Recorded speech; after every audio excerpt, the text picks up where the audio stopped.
യേശുവിൻ്റെ കൂട്ടായ്മയിൽ സ്നേഹം നിറഞ്ഞ എല്ലാ സഹോദരീ സഹോദരങ്ങൾക്കും പുതിയൊരു പ്രഭാതത്തിൻ്റെ എല്ലാവിധ ആശംസകളും നേരുന്നു. ദൈവവചനം കണ്ടുകൊണ്ടും വായിച്ചുകൊണ്ടും കേട്ടുകൊണ്ടും പുതിയൊരു ദിവസം യേശുവിൻ്റെ നാമത്തിൽ തുടങ്ങുവാൻ ദൈവം അനുവദിച്ചതിന് സർവശക്തനായ ദൈവത്തിന് നമുക്ക് നന്ദി പറയാം. ഇന്ന് നമ്മൾ ശ്രവിക്കുന്ന തിരുവചന ഭാഗം പുറപ്പാടിൻ്റെ പുസ്തകം 9-ാം അധ്യായം 16-ാം തിരുവചനം.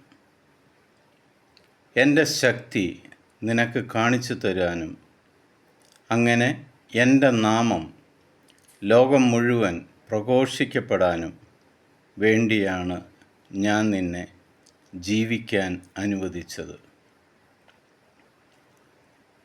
പ്രിയ സഹോദരീ സഹോദരങ്ങളെ, നമ്മുടെ ഇപ്പോഴത്തെ ജീവിതത്തെക്കുറിച്ച് നമ്മൾ അഹങ്കരിക്കുകയേ വേണ്ട.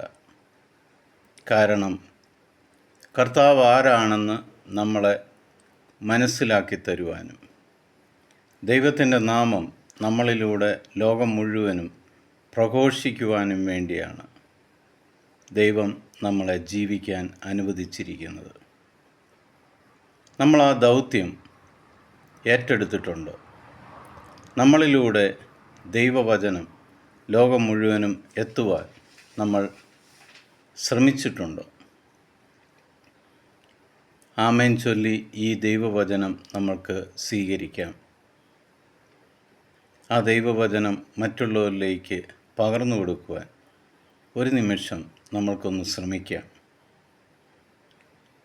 പിതാവായ ദൈവത്തിൻ്റെയും പുത്രനായ യേശുക്രിസ്തുവിൻ്റെയും പരിശുദ്ധാത്മാവിൻ്റെയും കൃപയും അനുഗ്രഹവും സമാധാനവും എപ്പോഴും നിങ്ങളുടെ കൂടെ ഉണ്ടായിരിക്കട്ടെ. ഈശോ മിശിഹായ്ക്ക് സ്തുതിയായിരിക്കട്ടെ.